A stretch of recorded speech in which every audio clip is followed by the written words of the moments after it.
Hey y'all, this is Pastor Chad Richardson of Celebration Church, Mandeville, Covington campus, and I'm excited to bring you the Word of God today, and I pray that you're excited about receiving the Word of God today, so much so that you would press the share button, whether you're watching this on YouTube or on Facebook.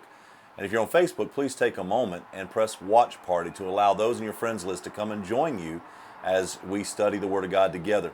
If you're on YouTube, we'd ask you to press subscribe button so that we can get 100 subscribers so that we may get a custom web address to help us easily share where we are on YouTube, make it easier to find. So please take a moment and be a digital evangelist. Press share, press subscribe, press watch party. Be involved in all of it so that we can make disciples of all men around the world. As we've seen people from all over the world literally be part of our broadcast that we're having here. So thank you for what you do. Thank you for helping us spread the word. Do you know anybody that is a griper and a complainer? I mean, that person that gripes and complains about everything. It doesn't matter if things are going amazing. They're going to find that little thing to gripe and complain about. Maybe you're that person. Here's the deal. We all gripe and complain. We can all have bad times in our life where we have a difficulty looking past the nose on our face. My wife often accuses me of when I'm looking for something in our closet or in one of the drawers of my Chester drawer or whatever, that I'm not looking past the nose on my face. And I go back and forth with her. Oh yeah, I looked. But the reality is I didn't really look that good. And oftentimes she will find it in the very place she said it would be, that I was looking, but I didn't look good enough because I was having trouble looking past the nose on my face. When it comes to the problems in life, we often say we could see the forest if it wasn't for the trees. So what do? We try to take a chainsaw and cut them all down. The only problem is when we do that, there's no more forest, right? We want to see the forest, but we can't see past the trees. In our life, we're trying to look at the good in life, but oftentimes we have trouble looking past the problems we face in life. And Habakkuk, he was a prophet that had some complaints. He complained a little bit, and he did so before the Lord.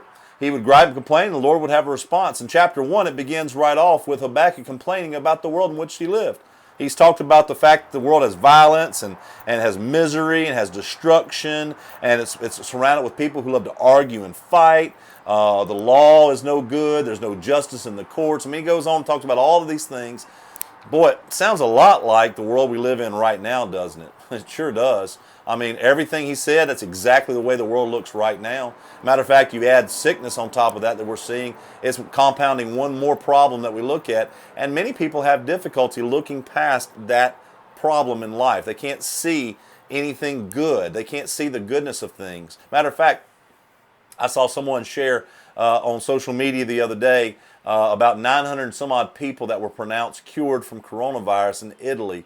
But the only thing that we're seeing about is the thousands upon thousands that are getting sick and diagnosed, and the thousands that have died in that same country. And a lot of places in Europe are experiencing the same problem. And so it's difficult for us to see the 900 and some odd that were pronounced cured and celebrate it, because we're so focused on the problem at hand. And we're having that in our own country too. We've had a lot of people that have become cured, but there are a lot of people still getting sick. So we're still focusing on the problem. And here's what the Lord's response to Habakkuk's complaint was. He said, in verse 5, he said, "Look around at the nations, look and be amazed. For I am doing something in your own day, something you wouldn't believe, even if someone told you about it." Have you ever had somebody that tried to tell you that something was really good, but because you were in the midst of your griping and complaining, you couldn't see it? You couldn't see how it was good? Maybe your kids didn't make the sports team that you knew they should have. And you knew that there were kids that made it, and not being biased, it was just reality. The kids couldn't tie their own shoes, but because of who they were, or because they were a teacher's pet or a coach's pet, they made the team. That happens, right? There's no justice in that. And so you're trying to explain to your kid, that's okay. Look, there's something better around the corner. Your kid's looking at that and saying, no way. How could something be better? And so you're trying to help them and tell them, look at this thing and look at this thing. Look, as a result of this, you have this opportunity. And they're looking at it and saying, man, I can't see it. I don't believe it, even though you're telling them. Have you ever had that? I know with my daughters, I've had that. I've had so many conversations with dad where I've tried to help them see something good, and they just couldn't see it. Or maybe you've tried to help a friend that way, doing the same thing. Maybe they lost their job, and so you're trying to help them see, look what God's trying to do. That job, maybe you were working 5,000 hours a week, right? and you can't be with your kids. You were always home. You were griping, complaining. You never had enough time with your kids. Look, at least in the meantime, you got time with your kids. Hey, check this out. The coronavirus. Lots of people are getting sick. There are people that are dying, and more are going to get sick, and more are going to die. But check this out. Look what God's doing. God is giving so many people an opportunity that were griping and complaining about never having enough time with their kids. You're getting literally all day, all week, and probably another month and a half, maybe 2 months, maybe longer of time with your family. You know? Why are we not counting it a blessing?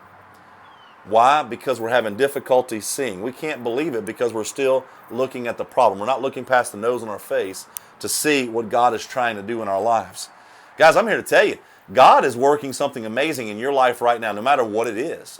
It may not have anything to do with home orders, stay-at-home orders, and viruses. May not have anything to do with your job, or may have something to do totally different than anything I've just said.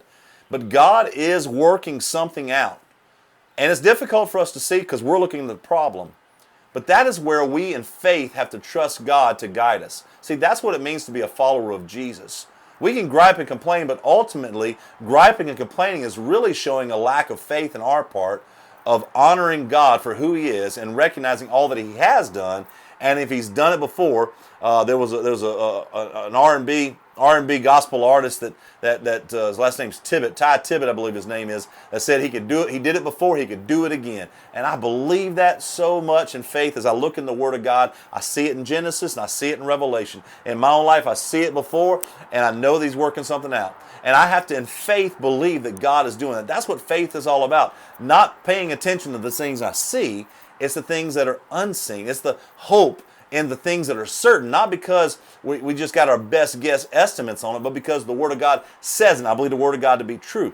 And so here we are, God's telling Habakkuk, hey, check this out. Look around. Pay attention to what God is doing. I realize there's going to be a lot of people that aren't going to believe it, even if somebody tells them, but God is working, and God is working in your life right here, right now. He's working in the midst of your struggle. He's working in the midst of your darkness. He's working in the midst of your problem. He's working in the midst of your finances. He's working in the midst of your relationships. He's working in the midst of your sickness.